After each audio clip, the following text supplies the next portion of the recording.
De nuevo. Bueno, vamos Estamos de nuevo contigo. Entonces, si quieres, actívanos la pantalla principal y bienvenido nuevamente para las personas que acaban de ingresar, el doctor César Mota, pediatra especialista en emergencia y cuidados críticos pediátricos, que nos acompaña desde República Dominicana. Nos va a compartir hoy transporte pediátrico. Bienvenido, César, mil gracias. Gracias, Luis. Pues vamos a hablar sobre el transporte pediátrico. Quiero comenzar, sé que todos estamos de luto por el fallecimiento del doctor Pete Rose, padre de la emergenciología, y me encantó este quote que pusieron en el grupo de la academia, que él decía que yo creo que el peor médico de emergencia es aquel que no toma una decisión. Puede que no esté en lo correcto cuando toma una decisión y quizás deba cambiar esa decisión, pero peor es quedarse estático e indeciso. Y pues mi honor a quien honor merece a Pete Rosen, si no fuera por él quizá ninguno de nosotros estuviéramos aquí esta noche, y que Dios le dé un descanso en su lecho. Amén. Como conflicto de interés, que le decía que trabajo en una compañía privada en transporte pediátrico. Y también soy el instructor del primer curso de estabilización de traslado neonatal de la Sociedad Latinoamericana de Emergencia Pediátrica. Independientemente de todo eso, mi deseo de estar aquí es por academia, para compartir conocimiento, recibir feedback, y por eso verán muchas de las fotos parte del curso y de la compañía. Bueno, esto es una tesis que hizo una de las residentes de emergencia que se graduó en este año, y fue el primer estudio que se hizo sobre el traslado pediátrico en República Dominicana. No lo voy a aburrir con parte del estudio, sino vamos a llegar directamente a las conclusiones. Y en República Dominicana nos dimos cuenta, y más en nuestro país, que fueron los referimientos que se hicieron al hospital pediátrico, que el mayor número de referimientos ocurrieron en la edad de 1 a 5 años, en un 46%, que la gran mayoría de esos referimientos se dieron en centros privados, y que la patología que mayor ameritaron referimiento fueron las infecciosas, después fueron los traumas, que el motivo por el cual se produjo el traslado fue por no contar área de internamiento para pacientes pediátricos, y también que no contaban con el servicio especializado para el paciente pediátrico. Y la gran mayoría de esos pacientes llegaron en una condición estable, no porque trasladaron mucho estable propiamente dicho, sino porque en realidad, como República Dominicana, solo hay 3 hospitales pediátricos especializados, entonces eso conlleva mucho traslado de pacientes que de cierta forma no deberían haberse trasladado, pero a la deficiencia de los demás centros de salud, pues son trasladados para acá. Entonces, ante ese primer estudio que se hizo este año, se hicieron unas recomendaciones sobre la elaboración del protocolo de traslado de pacientes pediátricos. Esa actualización, estandarización de esos procesos asistenciales y de esos protocolos, una documentación necesaria para pacientes pediátricos, porque siempre la documentación era para pacientes de adultos, y un mejor circuito de comunicación entre los centros sanitarios, porque como digo, solo somos 3 hospitales pediátricos, pues el flujo de referimiento de pacientes pues era muy importante, y a veces nos llegaban pacientes, no sé si le pasa a ustedes, nos llegaban, como llamamos nosotros, de paracaidistas, o sea, que nos llegan y aquí llegamos. Entonces esa no es la mejor forma. Y es una de las razones por la cual estamos aquí, el adiestramiento del personal paramédico en patologías pediátricas, y promover más investigación como esta en asuntos de traslado pediátrico. ¿Qué quiere decir todo esto? Que cuando vamos a trasladar a un paciente, nos debemos preguntar ¿por qué vamos a trasladar a un paciente? Y trasladamos a un paciente porque estamos conscientes que el paciente se puede lesionar en cualquier lugar. Pero no todos los pacientes se pueden atender en cualquier lugar, ya sea porque aquellos centros no tienen el recurso médico, no tienen esos médicos la experiencia, esas abundantes habilidades, las técnicas, no tienen los equipos necesarios para atender a ese paciente, entonces el paciente debe ser trasladado. Hay razones también, no tanto muy clínicas, pero que son de nuestra realidad, la preferencia familiar. Yo trabajo en el hospital, el principal hospital pediátrico de mi país, y los pacientes saben y lo dicen de boca, bueno, ahí es que están los especialistas, aquí es que se atienden los niños, aquí es que armamos los niños de nuevo. O sea, a veces el familiar decide, pues, irse al centro de atención donde más confíe. Y también hay ciertas irregularidades con las afiliaciones con la aseguradora, que si el centro no cubre el seguro, pues nuestro hospital es un hospital público y atendemos toda clase de pacientes. Eso son una de las primeras preguntas cuando hacemos por qué trasladar. Ahora bien, siempre comienzo la gran mayoría de mis exposiciones en un grupo de academia de emergencia y más de emergencia adulto, mencionando este artículo de la Federación Internacional de Medicina de Emergencia. Este fue en el 2012, se hizo una actualización en el 2016 y comienza diciendo lo mismo. A nivel mundial, los desafíos que enfrenta la medicina de emergencia pediátrica son similares a los que enfrenta la medicina de emergencia general, pero en pediatría son más agudos. Es decir, que el estado de la atención de emergencia para los niños es pobre a nivel global. Y ya tenemos que pensar y tenemos que hacernos la idea que pediatría no es adulto pequeño, y lo hemos hablado en las exponencias anteriores. O sea, hay mucha diferencia en la medicina de emergencia pediátrica y en la medicina de emergencia general. Como estamos hablando anteriormente, es un asunto a la hora de tomar decisiones.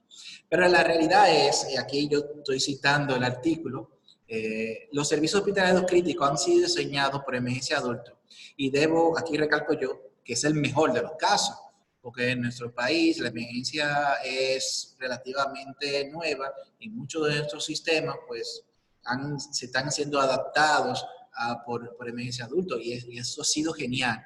Pero en algunos centros tienen muy poca consideración en lo que son aspectos de pediatría. Y este es mi país, y esto es lo que pasa. Tenemos 4 hospitales pediátricos principales. Uno se ubica en la zona norte y 3 que se ubican en la zona metropolitana. Lo que hace que todos los pacientes, dígase del sur del país, del este del país, noreste del país, y en la particularidad de nosotros, que cuando el hospital del norte, pues se tiene capacidad al máximo, entonces se traslada paciente al hospital donde laboro, que es el hospital Roberto Cabral. Entonces, el paciente se traslada mucho, paciente pediátrico en República Dominicana. Y eso nos lleva al segundo problema, que entonces, como hay que moverlo, como ciertos centros no tienen consideraciones pediátricas, ya sea por falta de recursos médicos especializados en emergencia pediátrica, por las tecnologías, por los insumos, pues el problema es que tengo que agarrar al paciente y llevarlo donde necesita atención, o la ambulancia, o parece en una instancia que parece en Fórmula 1, la ambulancia, que van a toda velocidad, y es uno de los más grandes problemas, es la teoría de recibir y correr. Y vamos a ver más adelante que recibir y correr no es una solución. Y no es una solución por estas razones. Esa es una de las avenidas principales de mi país. Si tú recibes un paciente pediátrico y no le da la atención, sino que tiene la idea de recibir y correr, pues te puede encontrar con tráfico. Y eso no va a hacer que el paciente llegue a tiempo al lugar que se va a recibir el paciente. Puede ver que hay un accidente también durante el traslado del paciente, y eso va a atrasar el traslado del paciente. También situaciones meteorológicas. Nosotros vivimos en un país tropical, imagínense muchas lluvias. Y en mi caso, imagínense un paciente que lo tenga en ventilación mecánica, que no le esté dando la atención adecuada, y el vuelo se cancela por mal tiempo. ¿Qué voy a hacer con ese paciente? O sea, tenemos que estar preparados para no solamente recibir y correr con el paciente. Y sabemos que recibir y correr es peligroso, porque las ambulancias se accidentan. Por eso yo a veces le digo que si la ambulancia se accidenta, ¿quién podrá defendernos? ¿Quién nos va a atender a nosotros? Entonces, recibir y correr, que las ambulancias parezcan Fórmula 1 en toda la ciudad, pues eso no es una solución. Aquí tenemos el hospital John Hopkins, el hospital de Cincinnati. Y aquí tenemos la entrada de mi hospital. Lo que le quiero decir con todo esto es que el paciente puede llegar a cualquiera de esos sitios con el mejor equipo de emergencia que hay. Este es mi equipo de emergencia pediátrica. Pero debemos saber que el traslado del paciente a un centro especializado es algo paliativo, es algo de soporte, no es curativo. ¿Qué quiero decir con eso? Que el paciente cruce la puerta del John Hopkins, que el paciente cruce la puerta del Cincinnati Children's, del CHOP de Filadelfia, del Hospital Robert Reed Cabral de República Dominicana, no va a hacer que el paciente se cure. Lo que va a hacer que el paciente se cure es la atención que le demos a ese paciente. Los hospitales no tienen fórmula mágica ni magia en la puerta de las emergencias. Hay casos penosos, hay casos de pacientes que llegan bien graves, como vamos a ver en el borde inferior, es un paciente quemado que vino con una marcada injuria renal, y ese paciente llegó a nuestro centro porque simplemente no le pasaron los líquidos adecuados. También el niño que viene con marcada dificultad respiratoria, que no se le dio las medidas de rescate inicial.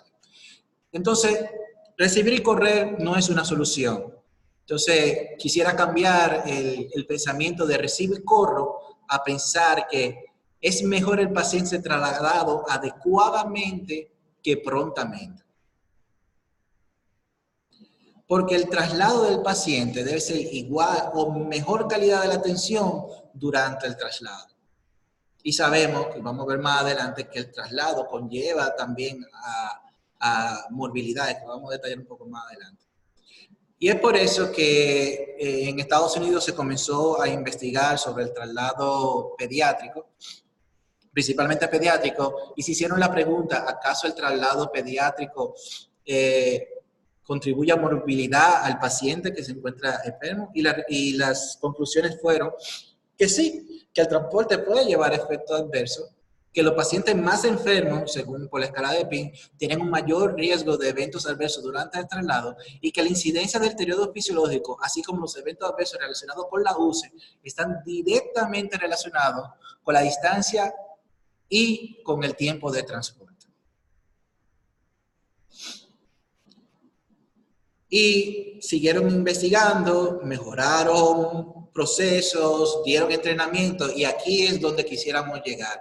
Aquí es donde yo quisiera que mi país, pues, hagamos el brindis y digamos que la duración de la esterilización en sí no influyó la mortalidad temprana en la unidad de cuidados intensivos.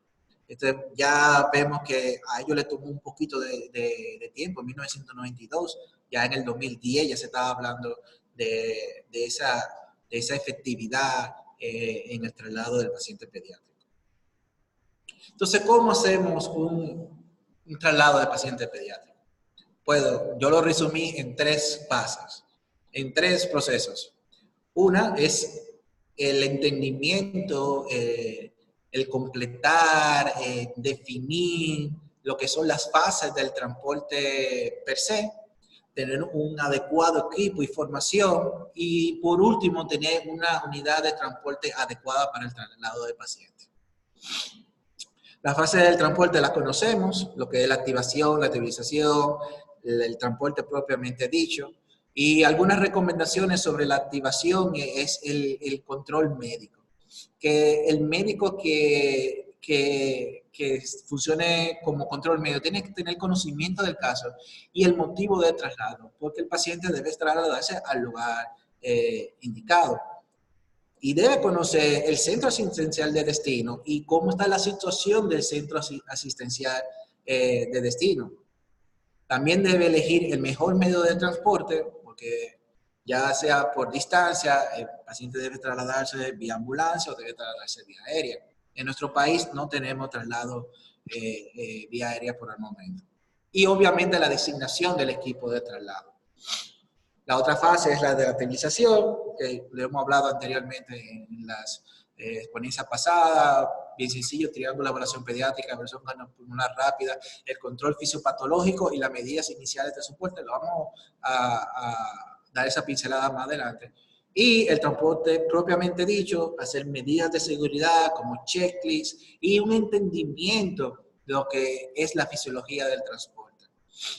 Con todo eso de la fase del transporte, todo debe ser orientado a lo que es la atención del paciente. Y cuando hablamos de atención del paciente, pues debemos salir un poquito de nosotros mismos y debemos hacer muchos cambios culturales, deben surgir nuevos líderes y debe haber más comunicación. En mi país siempre intento de hablar con los paramédicos, que quiero que me digan qué tú le viste al paciente, qué pasó durante el traslado, que podamos ver al personal de paramédicos como nuestro compañero, no es que llegue, aunque no ha llegado a las 2:30 de la mañana con un caso, él no tiene la culpa, él está haciendo el servicio. Entonces todo eso lleva un cambio de cultura y saber que el personal paramédico, pues es un personal paramédico, es una persona que está brindando atención médica de manera prehospitalaria y merece respeto y merece ser escuchado y saber que tiene limitaciones y nosotros no podemos tener el dedo acusador por esa limitación, al contrario, de nosotros debe salir el liderazgo, de tener una comunicación efectiva con ellos y hasta promover en ellos la que es su entrenamiento y educación.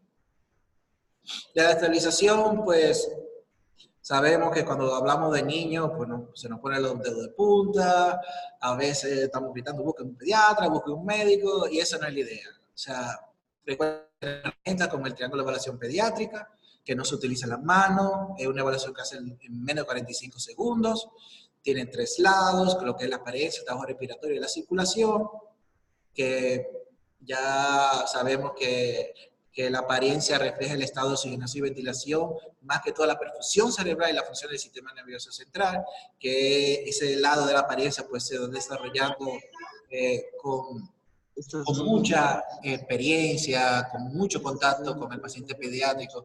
Es como cuando tú ves mucho al niño y hay un niño como que no te cuadra, algo que te para.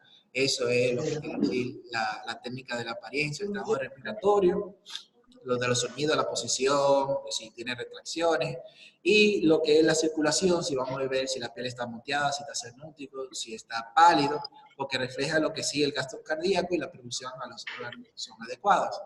Entonces, ante un paciente que tenga un triángulo de evaluación pediátrico normal, pues seguimos la evaluación, pero sabemos que si tiene un triángulo de evaluación pediátrica alterado, el paciente no está estable y te puede dar una impresión general de cualquier estado fisiopatológico, pero lo que debemos es actuar. Y ante un TEP anormal, debemos dar órdenes inmediatas de oxigenación del paciente, una monitorización, el acceso vascular, y ya se está hablando como un sexto signo vital de la pediatría, lo que es la glicemia. Aquí tenemos un paciente que aparentemente tenía alteración del triángulo, su monitorización, su oxígeno, su acceso vascular. Sabemos que el paciente que está inconsciente debe de ventilarse. Sobre el acceso vascular, sabemos que hay muchos lugares donde se puede canalizar a un paciente pediátrico, pero un paciente, por ejemplo, que tenga un shock descompensado o mismo un shock compensado, es difícil buscarle un acceso vascular. Pues está la técnica de la intraósea y obviamente la glicemia. Si podemos ver, y estamos hablando de prehospitalaria, pues estas son medidas iniciales que se le puede entrenar al personal de hospitalaria para la atención a ese paciente crítico pediátrico que le recogieron de la calle o simplemente recogieron de un centro asistencial de menor nivel. Después va la otra parte de la simulación, que es la evaluación cardiopulmonar rápida. Ya esto lo hemos hablado en otras presentaciones, que para pediatría, los niños chiquitos, la taquicardia es lo más importante. Si tienen taquicardia y no tiene otros signos que aumenta la frecuencia cardíaca como fiebre y dolor, pues el paciente ya tiene un déficit importante de líquidos. Sabemos que en pediatría pues no pasa igual que en adultos. Ya cuando hay hipotensión, pues se ha perdido aproximadamente casi a 60 kilogramos por kilo, 60 cc por kilo de la volemia del paciente. Y cosas tan sencillas como el tiempo del llenado capilar. Siempre recuerdo este estudio que se hizo en Chile, que dice que el tiempo de llenado capilar prolongado es predictor de la saturación venosa central de eosino. O sea, con un llenado capilar mayor de 3 segundos, sabemos que la perfusión del paciente no es adecuada, se necesita líquido. Ese es solo dato del estudio. La evaluación primaria, ahí sí ya nos parecemos un poquito de manera medicina general, el A, B, C, D. De eso no vamos a entrar en detalle. Pero sí considero que todo el personal prehospitalario debería andar con su cinta de Broselow. Conocemos la cinta de Broselow. Broselow lo diseñó un médico familiar que fue un centro familiar que lo que veía más niños que otra cosa y tenía problemas con las dosificaciones y creó este chart. Es bien fácil de usar, coge el extremo rojo y dependiendo por la talla del paciente, se tiene aproximaciones del cálculo de los líquidos, la adrenalina y de los fármacos principales para la reanimación del niño. También dentro de la ambulancia se puede acomodar los diferentes dispositivos de tubo endotraqueal, sonda nasogástrica, de la pala de la intubación por medio de la cinta de Broselow.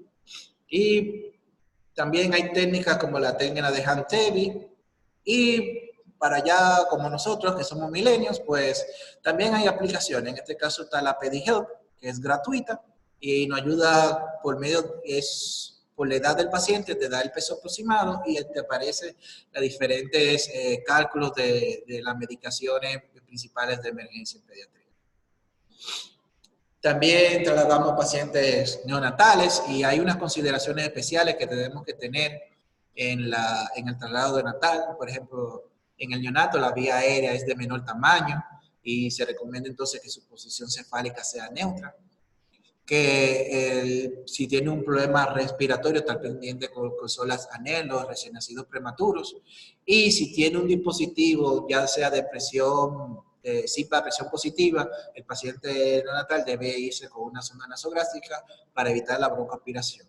En el estado hemodinámico, el paciente debe estar siempre rosadito y caliente, debe tener un control de los líquidos, y si el paciente no está caliente, está gris y está frío y tiene una administración de líquido adecuada, pues el uso precoz del inotrópico también está indicado. El acceso vascular, si está estable, se prefiere la vía periférica, pero si está inestable, obviamente, por asunto de vasoconstricción periférica, pues la vía umbilical es la ideal. El control metabólico, mantener un flujo de glucosa a 4 miligramos por kilo minuto. Y sabemos que el paciente chiquito tiene que ver mucho con lo hemodinámico, tiene gran proporción de su cuerpo, es de agua, entonces es muy propenso a la deshidratación, entonces tenemos que tener una temperatura adecuada y la administración de líquido adecuado. En lo neurológico, en los recién nacidos hay que minimizar las manipulaciones, tenemos que proteger al niño sobre la luz y más si estamos en una ambulancia, sobre la luz, los ruidos, las vibraciones. Y una técnica muy buena de analgesia y sedación para el niño es la administración de sacarosa. La sacarosa es como un bobito que tiene azúcar, solamente azúcar, y se le va dando al recién nacido de manera constante. Y hay muchísimos estudios que valoran esto como un procedimiento de pseudoanalgesia para el recién nacido. Y en el caso que necesite que esté en ventilación mecánica, pues el uso de fentanilo, de opioides para el traslado del paciente. Un detalle muy importante es la incubadora, lo que es la temperatura de la incubadora, que dependiendo si el paciente está desnudo, está vestido y también dependiendo del peso, se debe ajustar la temperatura de la incubadora. Si la incubadora está más caliente de lo que debería, pues el niño se va a deshidratar y entonces pues se va a deshidratar. Es la idea. Con respecto a las inmovilizaciones, pues solamente recalcar el uso del car seat. La silla de niño está científicamente comprobado por muchísimos estudios, tanto de empresas privadas, como también de los gremios de emergencia, que reduce hasta un 71% de la injuria fatal en los niños. Es tan así que si el niño tuvo un accidente de carro y estaba en su car seat, pues se traslada en su car seat y el niño no debería moverse. También en las movilizaciones, lo que está el ACR4, esto vino a traer porque en Estados Unidos se atienden aproximadamente 30 millones de emergencias y 10.000 de esas producen accidentes. Entonces imagínense un niño que va así con su mamá, como la imagen de la derecha, y hay un accidente, ese niño pues al mismo en la ambulancia va a tener mucho movimiento, se va a golpear y le va a producir mucho trauma. Entonces se recomienda el uso del Quantum para los niños mayores de 1 año en adelante, y si son recién nacidos, pues colocar al niño en una posición que le llamamos posición de mamá canguro. Entonces vamos a hablar un poquito sobre la fisiología del transporte. Sabemos que psicológicamente, pues vamos en un avión, pues tenemos miedo, pues cuando conduce la abuela, pues tenemos miedo, ¿verdad? Entonces imagínense un niño cuando va en una ambulancia, cuando va en un avión, cuando va con un personal médico, pues tiene miedo. Entonces esos efectos psicológicos, sabemos que hay muchos estímulos vagales que pueden afectar y agregar morbilidad al niño. Entonces hay que crear técnicas para que el niño se sienta lo más confortable posible dentro del transporte, ya sea escuchar música, el uso de la tecnología como los iPad. Y este soy yo, y la mamá le está dando sacarosa al niño para que se tranquilice. Eso es un niño que tenía un síndrome de Down, que casualmente fue el paciente que yo llevé a Colombia, que conocí. Ahí fui que me encontré con Luis, y dándole sacarosa el niño se pudo calmar. Hay efectos también fisiológicos, o sea, no sé quiénes se marean cuando van en la parte de atrás de un autobús, o quiénes le duele la cabeza cuando están en el avión. Y yo no sé si ustedes se han fijado o se han tomado la curiosidad, cuando usted va a subir en un avión, y los aviones vuelan aproximadamente mayor de 45.000 pies, usted se toma la saturación, usted que está sano, y su saturación va a bajar. Todos saturamos aproximadamente de 94 a 97% cuando estamos en altas alturas. Y también que asimismo como fisiológicamente, sin ninguna patología, nosotros podemos afectarnos, también los equipos médicos durante el traslado pueden verse afectados. Entonces, ¿cuáles son esas entidades que alteran o dan morbilidad al paciente mientras vamos trasladando? Pues las aceleraciones y las desaceleraciones, las vibraciones, los ruidos, la temperatura, muy importante en pediatría, y también lo que es la altitud. Sé que tenemos poco tiempo, así que trataré de ser lo más breve posible. Lo que es la aceleración y desaceleración, acuérdense de lo que son la atracción gravitatoria, o sea, la fuerza G. Eso hace que cuando se acelera dentro de la ambulancia, dentro del avión, pues la movilización interna de los líquidos van a responder como una respuesta cardiovascular, y aparece solo con lo que son los efectos de la sinestosis. Eso es lo que a veces podemos sentir cuando vamos a un elevador y el elevador va muy rápido, que nos da una sensación de náusea y nos puede hasta bajar la presión. También cuando hay aceleración, hay un aumento de lo que es una disminución de la presión hidrostática por el retorno venoso. Entonces, unas altas aceleraciones pueden provocar hipotensión y taquicardia, por lo cual va a provocar hipotensión cerebral, y muchas veces va a provocar esto una pérdida de la conciencia. Ya con la desaceleración, pues lo contrario, va a haber un aumento de la tensión arterial, pues va a haber un aumento de la presión venosa central y va a provocar lo que son bradicardias. Imagínense un paciente que tiene un trauma craneoencefálico, eso va a aumentar lo que es la presión intracraniana, entonces no es lo deseable.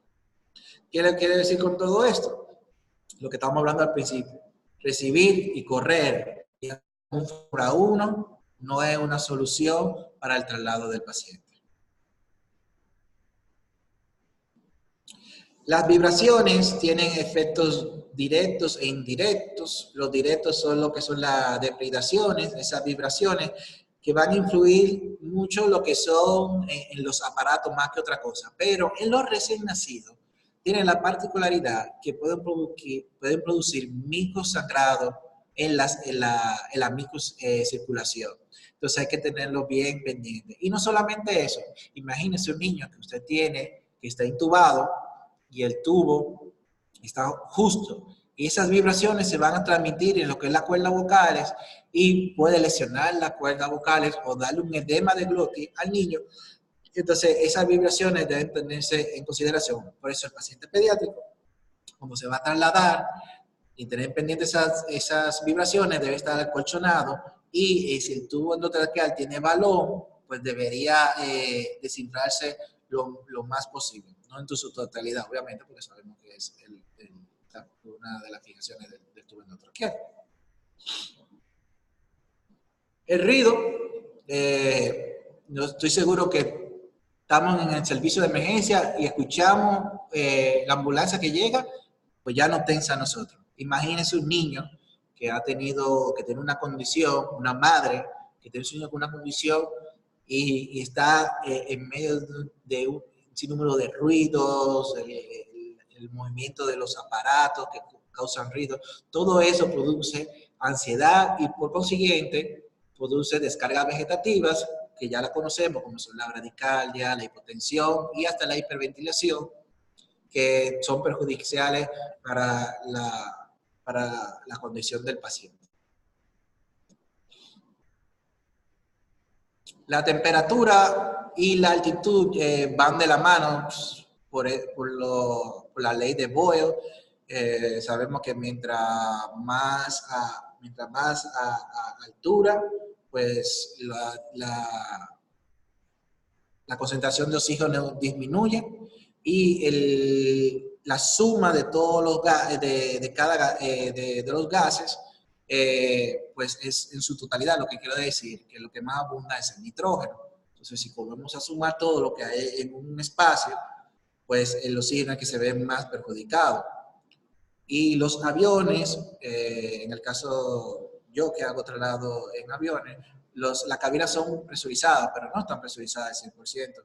Entonces, tenemos que tener pendiente ese aporte de oxígeno que al paciente durante el traslado.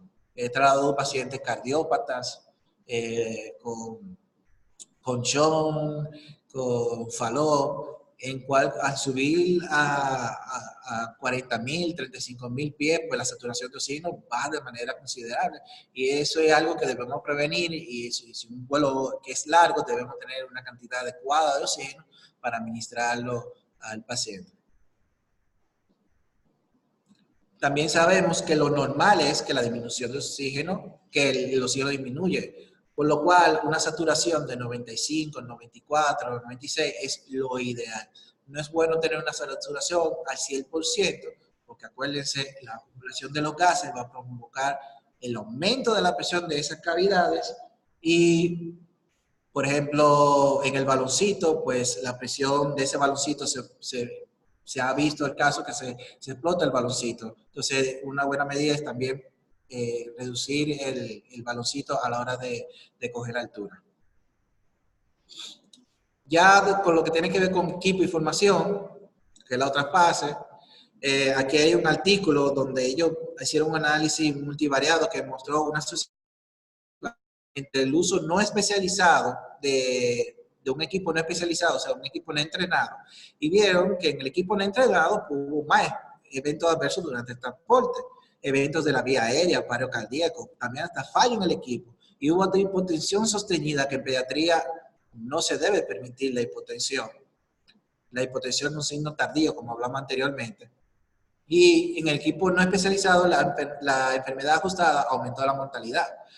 Eso fue en el 2009. Entonces, en el 2011 hicieron el mismo estudio y utilizaron un equipo especializado, no solamente que había pediatras emergenciólogos, no, sino un equipo entrenado en traslado pediátrico y se vio una marcada diferencia en la mejor supervivencia a los pacientes trasladados. Se hizo, esta guía existe después de estos estudios, esta es la cuarta guía y aparece en internet. Air Ground Transport and Pediatric Patient, es como si fuera el Nelson del transporte pediátrico. Tiene muchas directrices sobre cómo debe ser el director del programa de traslado, qué es la función del director médico, qué es lo que tiene que hacer el control médico, el equipo de transporte, cómo tiene que estar conformado y cuáles son las ventajas. Entonces, de la unidad de transporte, la otra parte es saber que pues, no es recibir y correr. Entonces, se debe dar una atención al paciente. Entonces, las ambulancias tienen que ser equipadas lo mejor posible. En el caso del natal, con una incubadora adecuada, con los equipos adecuados.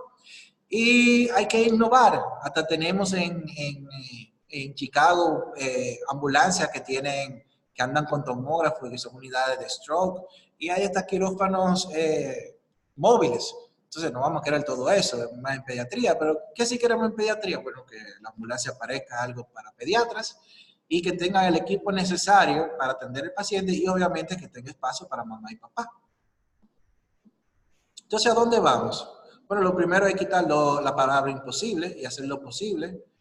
Y la recomendación es que a la hora de hacer un programa de traslado pediátrico, pues todo tiene que ser orientado hacia la seguridad del paciente, hacia la seguridad de la familia, centrada en la familia, educarse y entrenarse. Esto soy yo en el hospital de Connecticut, donde me llama la atención, donde tuve la dicha de que el entrenamiento que hacíamos en el área de trauma shock, pues se hacía con el personal de paramédicos. Y obviamente, pues ya comenzamos la Sociedad Latinoamericana de Medicina Pediátrica a realizar curso de estabilización online. Lo iniciamos en septiembre, ya ahorita mismo se acaba este primer curso y creo que a finales, como a mediados de febrero, vamos a iniciar otra vez el curso. Está en la plataforma, solamente tienen que inscribirse en la página web. Hay que documentarse, hay que investigar, porque es una locura hacer lo mismo una y otra vez y esperar resultados diferentes. Hay que hacer más estudios, lo que son traslados y transporte de pacientes. Eso algo parece que no se estudia mucho en emergencias. Y por último, ya para acabar, el uso de la tecnología, el uso de la telemedicina. Aquí hay un estudio que habla sobre la efectividad de la telemedicina para el transporte pediátrico, altamente sensible y efectivo.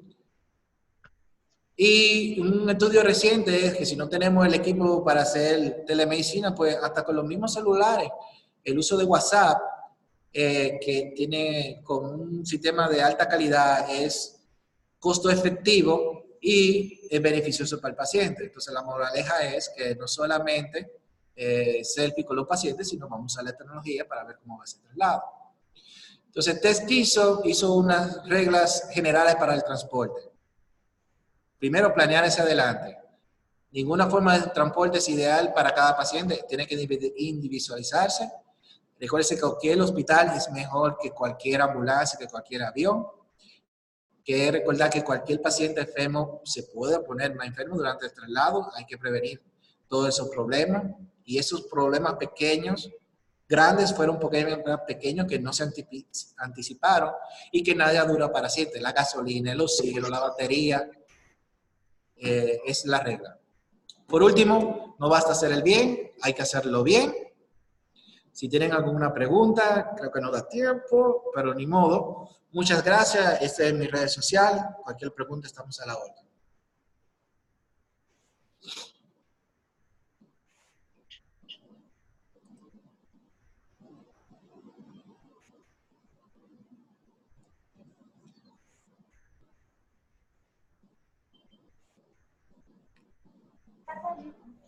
Bueno, muchísimas gracias, doctor César Mota, por tan excelente conferencia. Voy a enviar nuevamente, les envié por el grupo que les voy a enviar un nuevo enlace para las discusiones y las opiniones.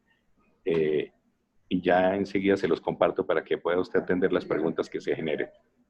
En un segundo, ya sea por el grupo o los que me quieran enviar al chat individual que les envía mi WhatsApp, que les envía ahí por